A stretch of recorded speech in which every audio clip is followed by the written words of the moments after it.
Welcome back to Learn Astrology with Mary. My name's Mary English. You can find me at www.maryenglish.com, maryenglish.co.uk and UK Astrologer. Hello, how are you? Now, as I mentioned a few episodes ago, we have now got an interview with Alejo Lopez.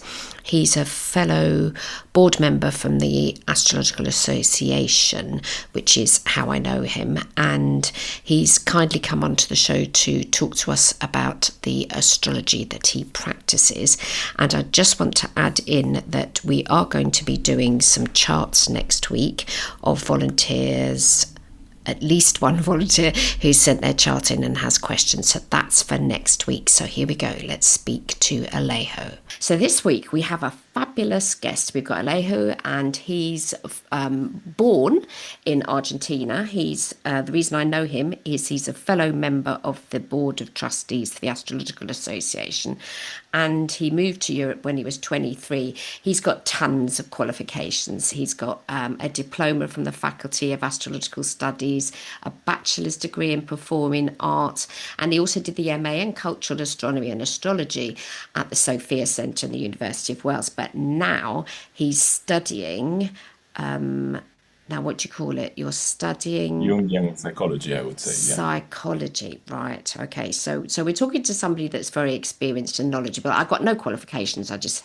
hasten to add a few O levels, and that's it. So deep respect to all the hard work that you've Oh, done. So welcome to the podcast. We're going to chat a little bit about you. We're going to chat about astrology. I just want to add that you've told me that you firmly believe that once you grasp the essence of astrology, you are never truly alone, as the planets always offer guidance and speak to you. And you've said that yes. you derive immense joy from teaching astrology and engaging in consultancy work, sharing your passion and knowledge with others. So when did astrology capture you? What was your first experience of it, and how old were you? Okay, so first of all, thank you, Mary, for this amazing introduction. I hope, yeah, I hope I'm up to the level of what you described. Um, so there is a funny story, if you Mm, want. Like the mm. first time I would say I got interested in astrology was in a kind of game. So when I was 6 years old, I used to play, I was an Arabian wizard, or Hmm. I don't know if I knew an Arabian wizard, but I would dress like an Arab with this thing on my head. Hmm. And I used to play that I was speaking to the planets and to the spirit of the planets, and I was doing magic with them. Wow. Of course, I didn't know anything about astrology back then. Yeah. Hmm. So But did you go I out a always, lot to see the night sky? Is that what prompted it? I How did you don't know think that so. planets even existed at 6 years old?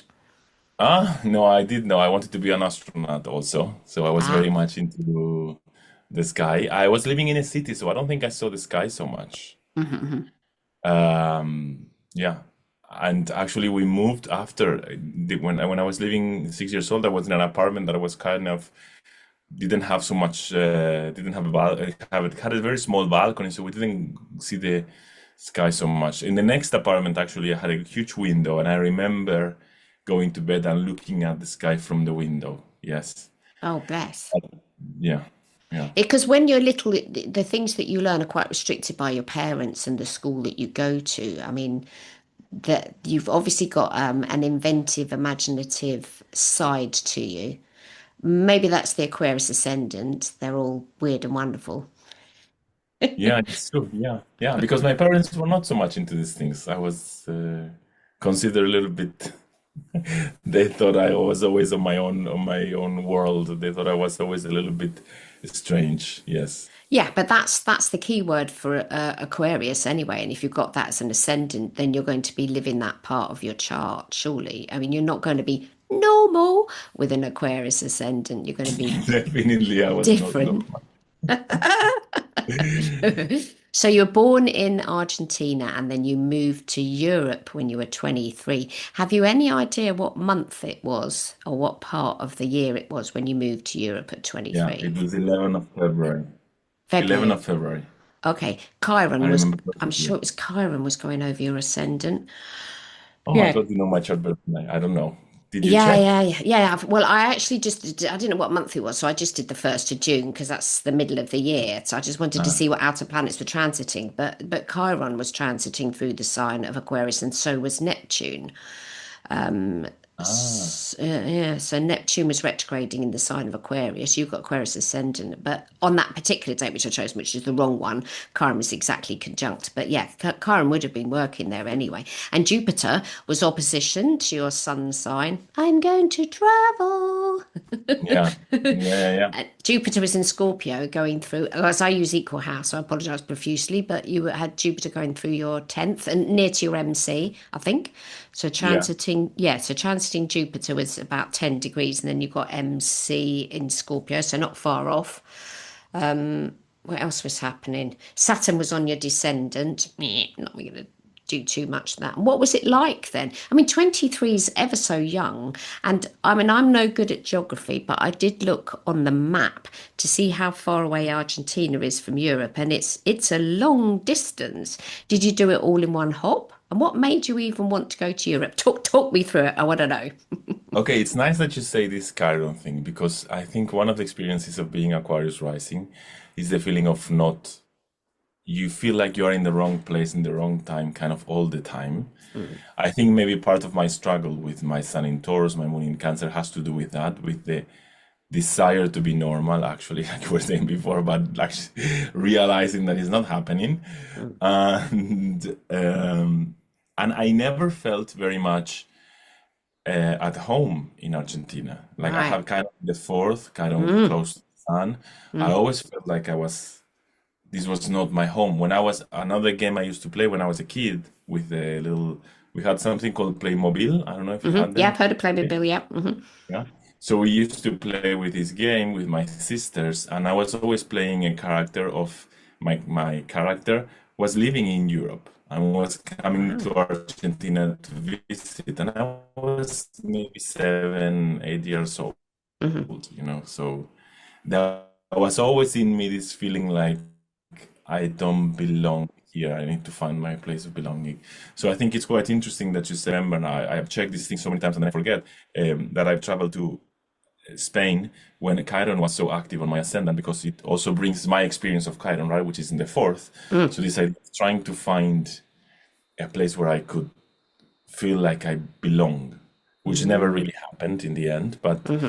But um, that's geography you're talking about now. The feeling of belonging, is it related to a place or is it? I mean, there's a song, I don't know if you've heard of it. It's Wherever I Lay My Hat is My Home. And the idea being that it doesn't matter, but the person who wrote the song, this is, that wherever it is you are, because your home is within yourself, it's not a geographical location. Question yes, mark. I've been learning something about that and something that my home is the place where my friends are, where I Yeah. make connections that are meaningful. And it's not so much a physical space, it has to do with the people I'm with. This was what makes me feel at home to me. Yeah, not so much. Yeah. So the first qualification you did was the acting, the performing arts. Is that right? Yes. So this I did in Argentina. And okay, if we want to talk about also astrology, like when it got into my house, Mm. into my life. So it's when I was a kid, I was playing like this astrologer. When I was 12 or 13 years old, I told my parents that I wanted to study Kabbalah, Kabbalah, yeah. and Like, how did you even find out about that Kabbalah when you're that age? I saw something on TV or something, and I wanted, and I Right. had friends who were Jews in Argentina. There's a huge Jewish community, so I Okay. had friends who were Jewish, and they all told me, "No, no, if you study this, you're gonna go crazy." And then I got very interested in Islam for some reason, and I Hmm. wanted to learn Arabic. Hmm. And my parents, everything said like, "No, this kid is going crazy." When I Hmm. told them I was learning Arabic, they thought I wanted to, become a terrorist. Even back then, which wasn't so much Wow. like now people speak about that. And so anyway, when I was, I think 19, I got my first job. Hmm. So and I was doing the performing arts degree, and I got my first job, and I had money. Hmm. So I signed up for a course in Kabbalah, and Hmm. there was an astrologer, Hmm. And this woman looked at my chart, and I told her, I want to learn to see these things that you see. So she sent me to this astrology school, but she Hmm. didn't, she looked at my chart, but we didn't really have a session. Hmm. So I didn't really even know what a chart was. Mm. And I said, okay, I want to speak the way she speaks. So I went to this astrology school, which was very psychological astrology, and I wanted, I was with the Kabbalah thing. I wanted like more magical astrology. So I remember I was so disappointed. I was like, no, I thought we were going to invoke the planets and these kind of things. And while I was doing that, I was doing the performance art degree. So I finished what at 21, 22. It was 4 years, so Hmm. 21, and I finished, and I came to Spain. Yeah, I said like, okay, Mm. I realized that I have, in my chart, I have the Jupiter-Uranus conjunction in Sagittarius. Yeah, And if we there's take very Uranus, conjunct, exactly 7 degrees, both of them. Boom. super conjunct, yes. Mm. And if we take Uranus as one of my chart rulers, this Yes. becomes more, very, very important, right? Mm. So I think this is why I always felt like I needed to explore the world. Mm. Because even when I was a kid, when we were going on holidays, I was the one who wanted to go on holidays to new places, do new stuff, like I was always kind of I wasn't taking risks. I was a good boy. I wasn't taking risks, but I always wanted to kind of explore the world. So I think something happened there, and I said, okay, yeah, let's Mm. go.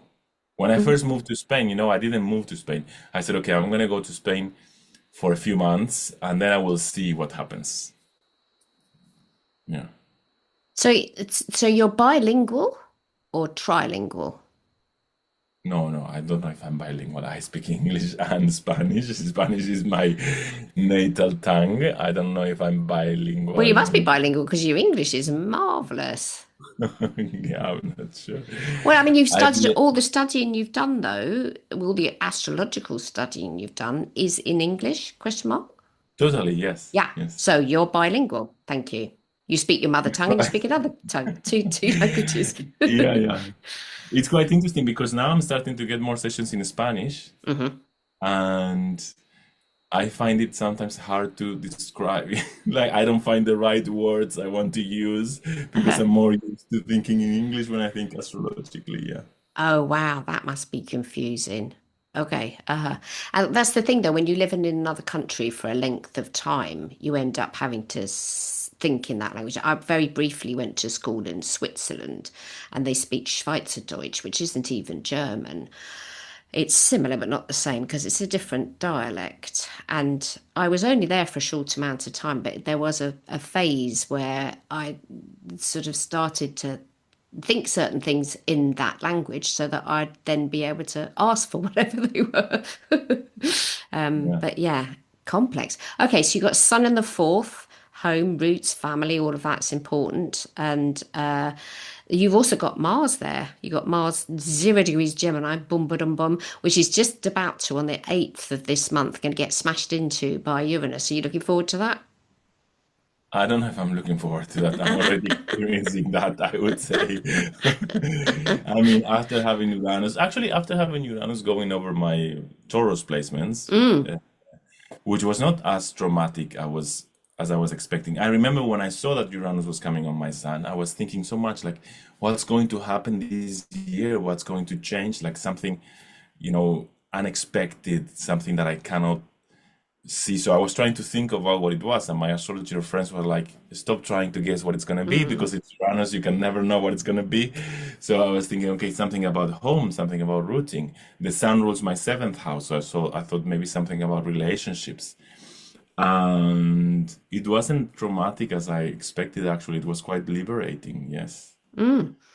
And yeah, because that's going to hit your Mars, and then your Mars is in opposition. What's your Mars is opposition to your Jupiter? Okay, so you're going to end up with transiting.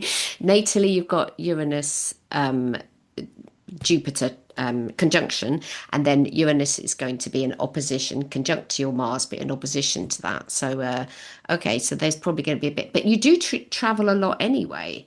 So you have to come to, because you're involved in a number of different schools, because you're teaching at them and they're all in different locations. And with the AA, because we've got the conference coming up, you've got a Zoom over here. Do you like Yeah, yeah, aeroplanes? yeah.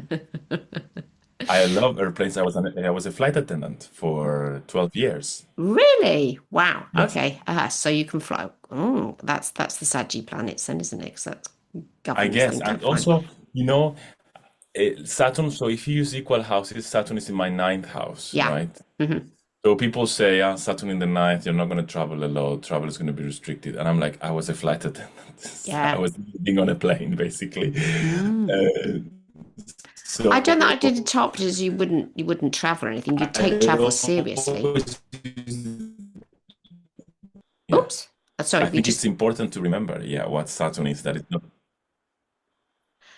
yes, can you hear Saturn's me? yeah, sorry, we just disappeared there for a minute. Saturn's not always about restriction, it's just about taking things seriously. But you've lately got that conjunction Pluto and you've got that retrograde as well. So you've got quite a lot of So you've I got a lot take of it you've got extremely seriously. yeah, yeah, yeah. And you've got Jupiter retrograde, Saturn retrograde, Uranus retrograde, Neptune retrograde, Pluto retrograde, and Mercury retrograde. You poor love. You're working against everything all the Yeah, time. but what do you think about this?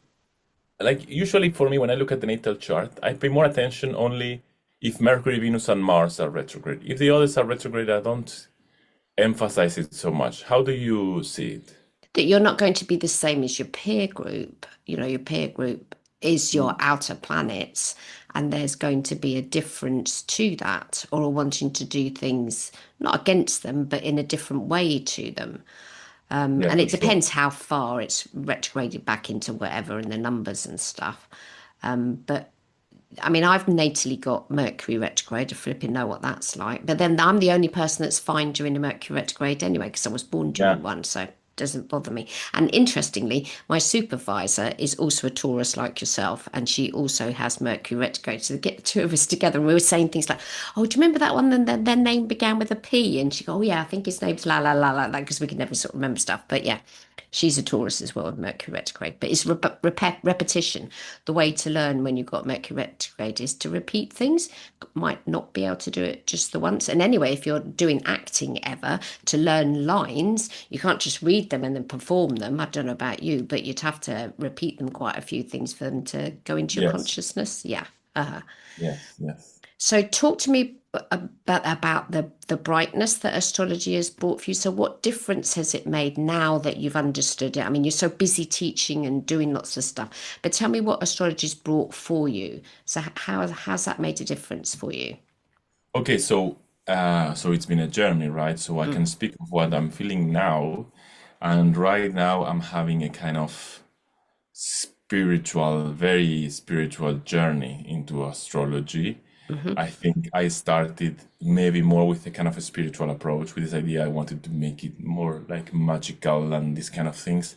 Then I went into psychological astrology, so it became much more secular in some ways. Hmm. And now I'm stepping back into a kind of spiritual, I wouldn't say, I don't want to call it spiritual awakening because I think it sounds too like I'm important, I'm awakening.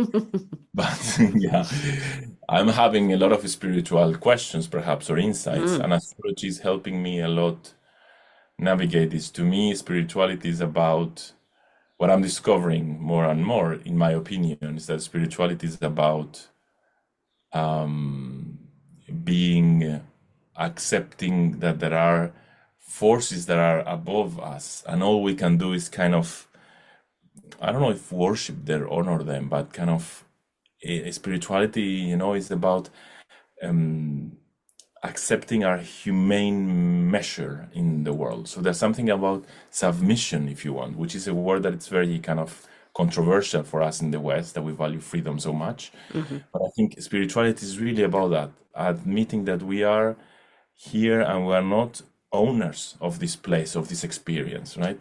Hmm. And astrology is helping me a lot in developing this, in seeing this more and more how it's manifesting in my life, right? So Hmm. how experiences I have are actually manifestations of who I am really, and how I have become to believe that I'm certain things, but it's not the whole picture, right? Yeah. So with the transits, I think come this idea of accepting fate. This idea of, well, this is what it comes to be for me. This is what I am. This is what it comes to be for me in this moment in time. This is what I am called to do or called to be. Yes. Acceptance So it's a tricky discussion.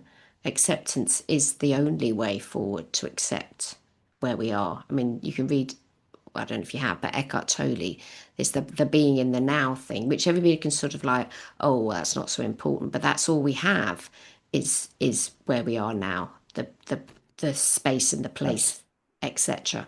I mean, transits help us because they let us know how long we're going to suffer under Saturn or something. We know how long the transit lasts, and we can supposedly predict for someone, oh, that next year is going to be this transit. You might find such and such, whatever, challenging.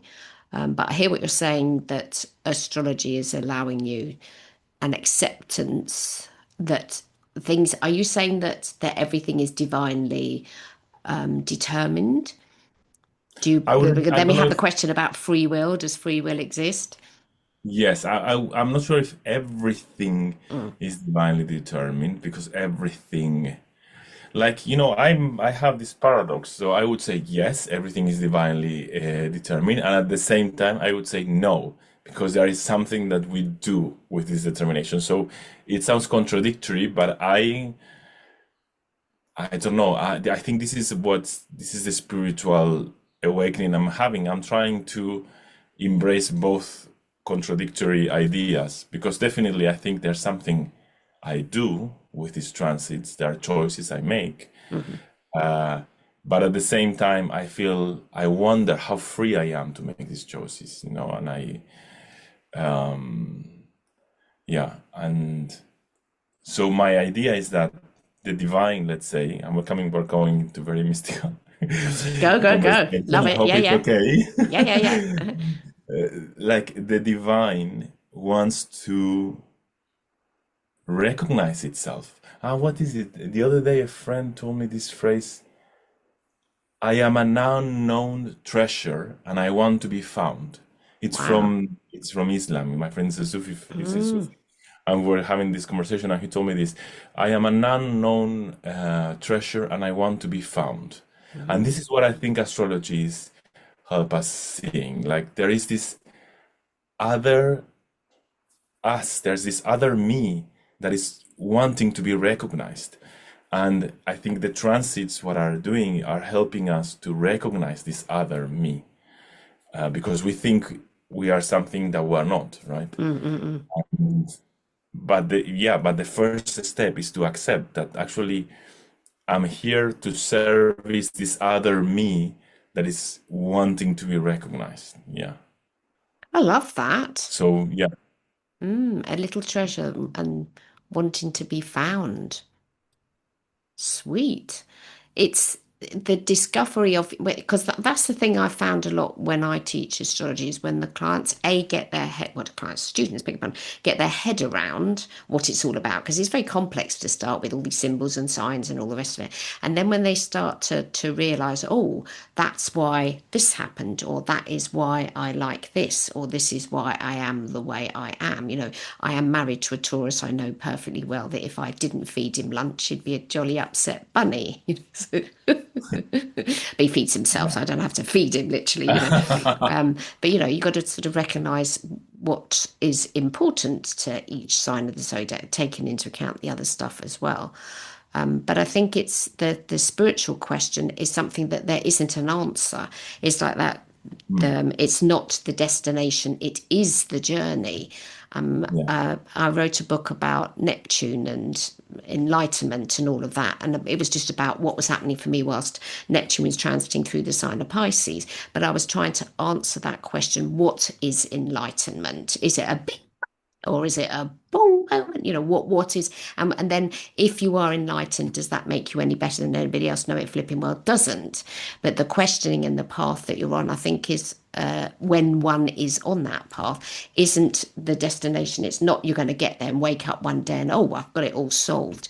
But asking Exactly. those questions and going through those places. And that's where clients need support, because that's what astrology can allow us to translate for them, depending on how adequate their astrological knowledge is. Because it's never my job to talk astrology, my job's to speak English, because otherwise we're not communicating. But if somebody has an understanding of astrology, you go, well, you know, the reason that's going on at the moment is you've got this, that, and the other going on, which then makes the myths and stuff. Now, you love all the myths, don't you? Yeah, of course. I love all the T- myths. tell tell me about tell me about your myths, love. I love all the myths, but also lately I'm also fighting a little bit with this. So basically, you see, I think this is about being Aquarius rising. That Mm. I can't be, I can't have an identity that it's. Of course, I do have an identity. Of course, I do, but there is this sense of I don't want to be labeled, you know. Because as you were talking about this sense of developing the sense of spirituality, I realized that one of the struggles I had was that I had and I have probably, and I think we all, well, all maybe in different levels, is that astrology on the one hand, when you're saying, this is happening because you have this and because you have that, I'm like, what? Don't put me in a box, I am me. I am not the same as other people that are having, I don't know, Neptune going over here or that. Mm. I get this reaction. So for me, like the sense of freedom is very important, right? Mm. So to accept this idea that actually, no, we we are not so free. To me, it was a very, very difficult problem. Well, freedom. I mean, And Aquarius with is the the sign of myths, freedom, and those Usagi planets, those are two yeah, signs of the zodiac most interested in freedom. Okay. And your answer that you got about freedom? yes. Well, actually, I think actually it will set you free. Right. If we accept our place, it will set us free. Mm. This is we have the idea of freedom, right? Which is so idealized, and it's not. There's no absolute freedom. It's like such a fantasy. Mm. And so the more we accept that actually, yes, this because it's like you're saying with the spiritual journey, right? It doesn't end. So the more we accept that this is our patterns, it doesn't mean that we're gonna be stuck there because these patterns will have thousands, millions of different ways of expressing themselves. So the more we see the pattern, the more we are able to create expressions that might be richer and more fulfilling. But the first step is to see, yeah, okay, this is what I am. This is who I am, Mm. right? And so with the myths, for instance, I love the myths. Of course, I love the myths. I always say I read the Iliad when I was 15. I realized I don't think it's true Mm-hmm. because I reread it last year, and I was reading it, and I was like, I don't think I could read this when I was 15. Probably I read like a version, like an adaptation of the Mm. Iliad, Mm-hmm. and it opened up this whole world, right, to Greek mythology. The problem I have now is because I'm from Argentina, Mm-hmm. and I think there is this kind of love for Greek mythology, Mm-hmm. as if the Greek myths could explain the whole of experience of being human. And Mm-hmm. I think it's a bit like I think now that we are more and more aware of different cultures and different realities, Mm-hmm. I think it could be interesting to step a little bit out of Greek mythology and try to see um, that there are other myths and that not everything might be explained by Greek mythology. If you read Liz Green, for instance, I was reading Mm. now Jupiter's book by Liz Green. She Mm. uses a lot of Greek mythology, but she also brings other mythologies.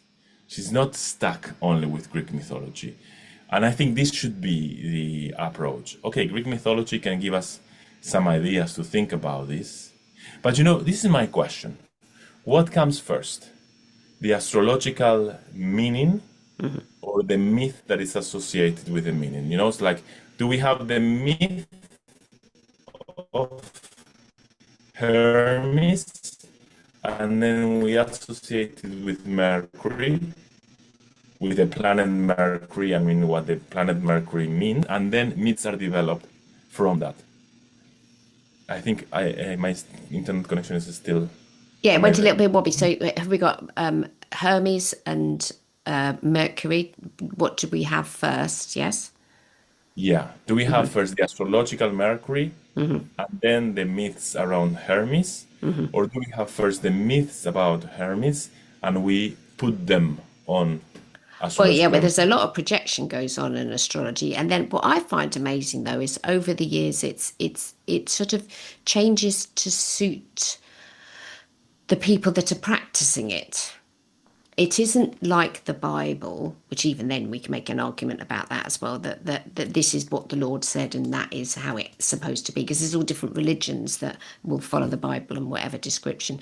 And that's where there's a fine line between astrology being a belief system of some description but not a religion, because we don't Mm. have a person at the top going where it all comes, because the 99.9% of religions is a bloke and he gets inspired and then people follow him. But astrology isn't that, because you can't date astrology back to one person, because it had already existed and it was the Babylonians were looking up at the sky and making correlations and stuff.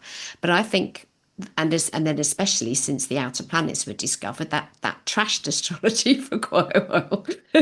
Uranus Yeah. gets discovered in Bath, where I live, which is lovely, and then everybody's going, oh, what do we do with that planet? So they had to sort of readapt things. Um, but because you've obviously read Richard Tarnas's Yeah. Cosmos and Cosmos and Psyche. Psyche. Yeah, so he discusses all of those, how the outer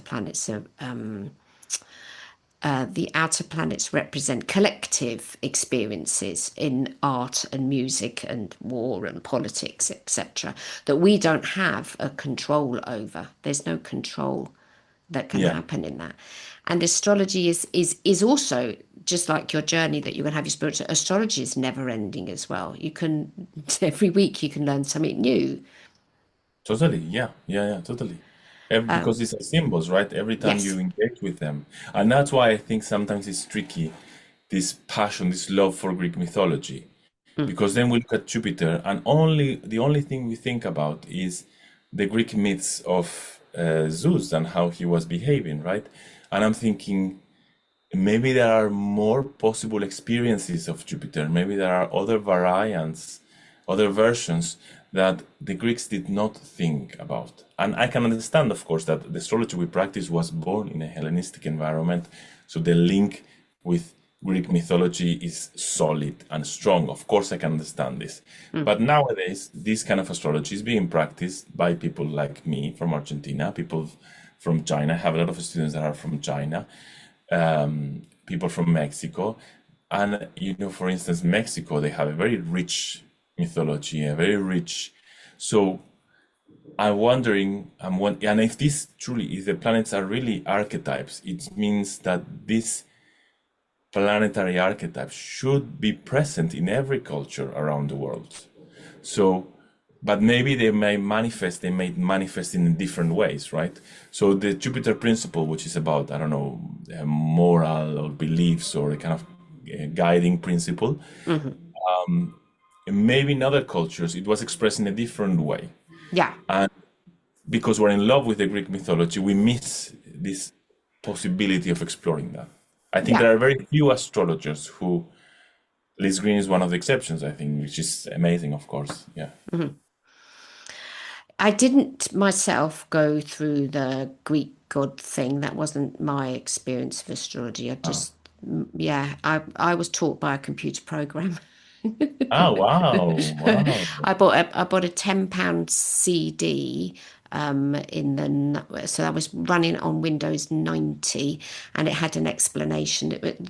The text was written by somebody who isn't an astrologer but is a writer. He's passed now, but he'd got lots of books and he was doing the whatever the word is, the text that was in the computer program, and that was how I learned. Then obviously I've also read books as well, but I extensively learnt on this, which was Equal House, which I didn't know what that was until much later. And he'd sort of say, occasionally he'd mention, this is a Greek god and did that, la la la la, but it wasn't. tons of that. Yeah. So my astrology was much more practical. I was working with clients that were coming for homeopathic treatment, alternative therapies and stuff, and then I construct their chart and I go, oh well, I'm hardly surprised that you've got this, that, and the other going on at the moment. This will last this amount of time. And so it helped Uh-huh. me, yeah, helps and still helps me understand somebody. If I've got their chart and I've got it reasonably accurate, then I'll know, oh, well, I shouldn't, if this is a Leo client, I need to make sure that they are the center of attention and I'm not, combating them with somebody else. So I think, and I also think it's important that we don't minimize how important sun sign astrology is, because I'm basically a sun sign astrologer. Obviously, I can do a chart and I know where everything is. And I think that's what's quite clever, that in the years that astrology has existed, the signs of the zodiac and the symbols and how you'd expect someone to be being that sign of the zodiac has reasonably stayed the same, regardless of myths and etc. But the signs of Yeah, the zodiac, exactly. yeah. And I think most people are agreed on that. But just having sun sign, that was my light bulb moment when I discovered I'd even got a flipping chart. I thought I was this sign of the zodiac. No, I've got this ascendant and that moon and this Mercury and stuff. And I think that for a lot of people, when they learn astrology, they don't realize, that's the light bulb moment as well. This is other stuff to consider. And then also, then we're part of the cosmos. We're not separate to it. We have a Hmm. chart, and all of these planets are part of our teeny weeny little solar system. When you look out at the night sky, it's minuscule, it's pretty small. So I think astrology can also help us understand that we're not. I love the way that you say that, we're not solitary. But what's your actual word? So you're never truly alone because of the planets. Well, you're not, in a way. So I think that's true. There's all these other bits Yeah, to it. yeah, yeah. Of course, because in my journey, because I feel so not dispossessed, because it's a bit too extreme, but kind of I have this sense of being alone all the time because I have no sense of home. It's very hard for me to find this sense of home. And even Hmm. when I say home is about connecting with other people, it's for me it's not easy to connect with other people. I see that people connect easily with me, but there's a part of me that is a little bit always reserved. And so this was a huge thing for me. So once I was in a retreat with some shamans taking ayahuasca, and what I experienced was this kind of vast landscape. And I was kind of waking up and I was looking at the sky and I was seeing the lights of the sky. And I said, yeah, these are my companions, if you engage with the sky, yes, you will never feel abandoned, even in the worst of scenarios. Well, I don't know, maybe I haven't lived the worst of scenarios, but again, it has to do with this idea of acceptance. This idea, these are our companions and they have a role, and our role is to accept that they are the ones who are telling us, guiding us. Yeah. Mm. And Which is very hard. We like in this world we have this idea of these are my rights and these are my, and of course I'm in favor of democracy and having rights and all of these things, right? Uh, but I think sometimes we build an identity of what it is to be an individual that it's a little bit too self-centered. And this guy, like you're saying, astrology helps us to engage with something much, much bigger. And what's interesting at the same time is that astrology puts us in the center, because in some ways you would say, you're saying that the entire universe is going around you, giving you a message of who you are. Yes, at the same time, this puts us in the center. yes, there's a lot around us for sure. It is, I think it's quite possible to have two totally different concepts to something, have Yeah. two different ideas. Um, and and also, yeah, see, I haven't studied as much as you, so I haven't had to give as much thought to various different concepts and stuff. Yeah, so I'm not knocking your knowledge. However, I haven't had to quite often think about those types of things. I've more lived a life where some rather nasty things have happened and I've survived them, etc. And astrology's given me not why it happened, but what was else going on when those things were occurring. And also, how long will they last for, which is transit. But I come Yes. from a Catholic family and I rejected that in my teens. And I think what happens to some ex-Catholics is they then, if they're not careful, replace the Catholicism that they've rejected with some other, inverted commas, belief system. Hmm. And yeah, because there's also, I have got a couple of Aquarius planets. I've got Venus and Mars in Aquarius, and I've got Venus and Mars opposition to Uranus. So I'm quite Ah. comprehending of the wanting to be different and not not wanting to be normal, inverted commas. However, going back to your sun sign being in the fourth and the family being important, you haven't reached the stage yet. And it's different when that happens because it might not happen. Were it to happen that you become a parent yourself, Uh-huh. you'll probably discover more about what home is because we Mm. go through different experiences in life, and I was one of five children. My parents were busily having kids all over the place. That's Catholics for you. And I'm the middle child. And then I rejected all that, and I didn't get on with my mother. And then I became a mother myself. So all the things I'm rejecting in my mother, I now realise, like, well, that's why she was that way. And then I realised it wasn't my mother at all. I've got sun and the moon square. So when I learnt that in astrology, oh well, that makes sense then. So I was rejecting the image of mother, which is something internal to me. So when you go more deeply into astrology, you understand the projections that you'll put onto other people, and astrology allows us Wow. Yes. the release so that we don't have to stress about that anymore. And I think that's where it's particularly valuable, especially when you study your own chart. I mean, I can do a reading for someone and I can give them a bit of guidance towards things, but it's different to actually doing your own chart and experiencing it. Yeah. Totally. Or a client that maybe comes more than once. Yeah. You can help them more see how this projection is working, right? Yes. Yeah. Yes. Yeah. Yeah, yeah. With your chart, it's like because if we study our chart and we are paying attention to our projections, yes, it becomes. But it's a very good idea. It's a beautiful idea what you've shared. Thank you so much. This idea of my sense of family would probably change if I had children. Yeah. Yeah, because then you'll have whatever version of family you want to have. Because I mean, I'd come from this enormous family, I only had one kiddie. So his child, he's an only child. So he's got no experience of millions of siblings and competition and la la la. But we're a very close family. Is that what we said?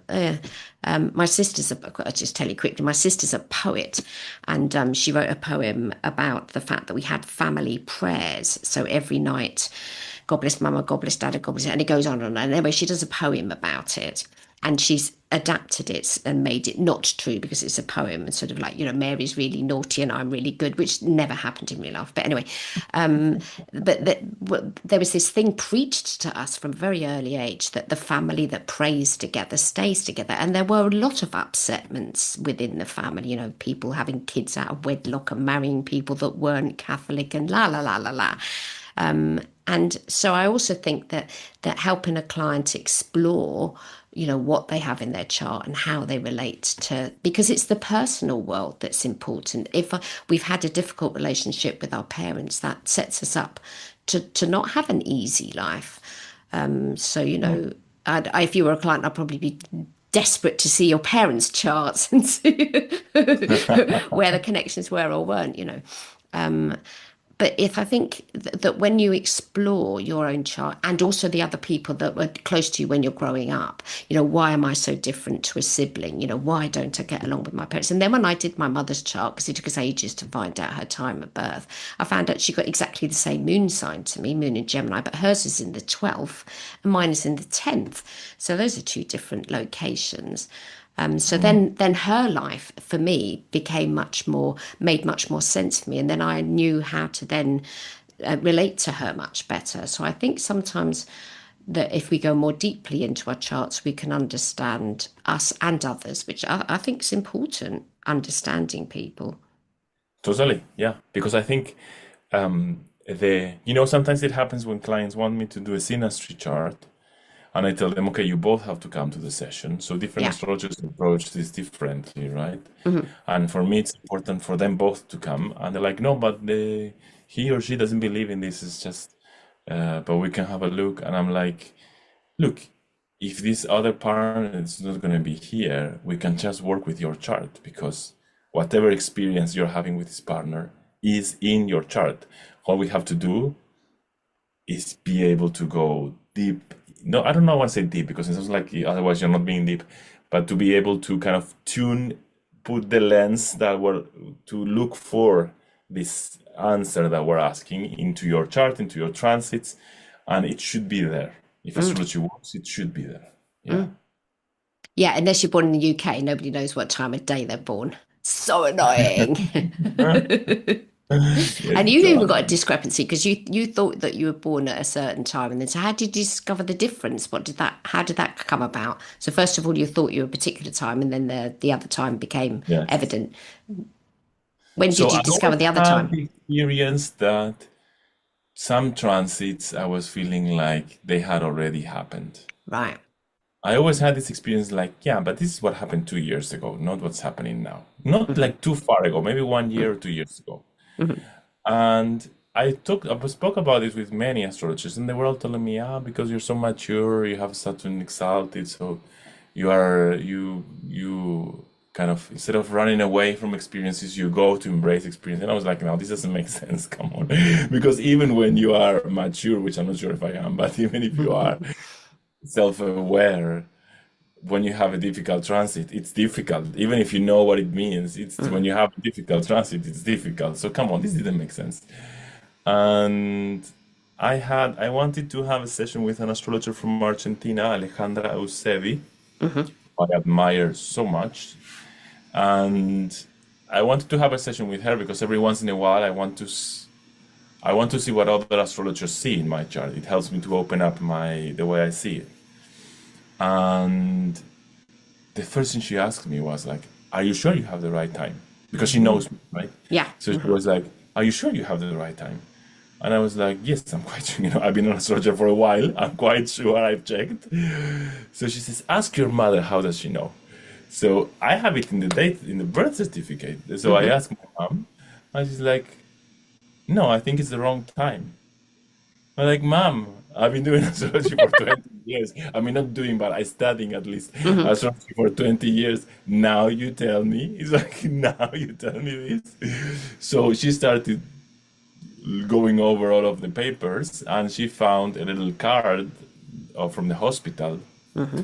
with the right time. And the Wow. best thing is when we put the right time with this other astrologer, we made like a live history, Mm-hmm. and everything fitted perfectly. Like every event, I made a list of, I don't remember, 12 or 15 events. Mm-hmm. They all fitted perfectly. Mm-hmm. And yeah, it was. And also to me, it was a feeling when I saw the new chart, actually, it was quite a strange, like, the experience, because I saw the new chart and my feeling was of coming home. Like we say, I don't have a feeling of home. Mm-hmm. I remember I saw the new chart and I say, yes, this makes sense. And it's just it's not such a huge difference, right? But Mm-hmm. it really felt this kind of, yes, this is me. This is who I am. Yeah, so it was quite That's a nice profound. experience. Yeah. Yeah. It is such a thing that they're not written on the birth certificate in the UK. So it's yeah. It's And guesswork. to me, it was a learning experience because I've always been against rectifying charts. I've always said, like, you don't need to rectify your chart. You have the chart that you need for the session. Because to me, Mm-hmm. astrology is divination. So it's like you have the chart that you need. And Mm-hmm. I still think this is kind of true.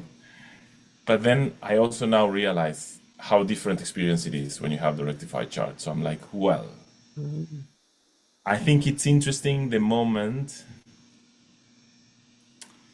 I wonder if there was something in me that wasn't ready yet to know my true chart. So if there's something about, yeah, the previous charts were working because we're creating certain experiences that reflected what I was going through, and that were building up until the moment that I met Alejandra and she asked me, "Are you sure this is your chart?" So I saw the real chart and I was ready to take it. Otherwise, I would have rejected, perhaps. Yes, And things do happen at the right time sometimes. Yeah, so now you're ready for that experience, which you might not have been before. yeah, Cool, cool. Thank you very much for talking with us today. So if people want to find you, they go to alejolopez.astrology.com. So it's ALEJOLOPEZ and then astrology.com. So that's where they'll be able to find you. You're also going to be at the Astrological Association and you're doing a talk. yes, I'm doing the final talk. On the Sunday. Okay, which is about, just quickly tell us.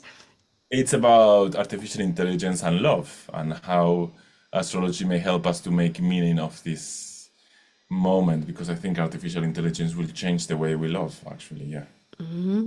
Interesting. Super. So thank you very much for being with us today.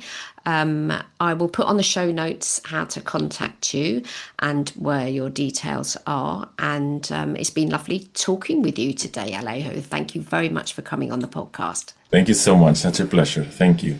So thank you very much, Alejo, for coming on the show today. You can find him at ALEJOLOPEZ astrology, or one word, .com. So you can buzz over there and check out his website and you can book a session with him.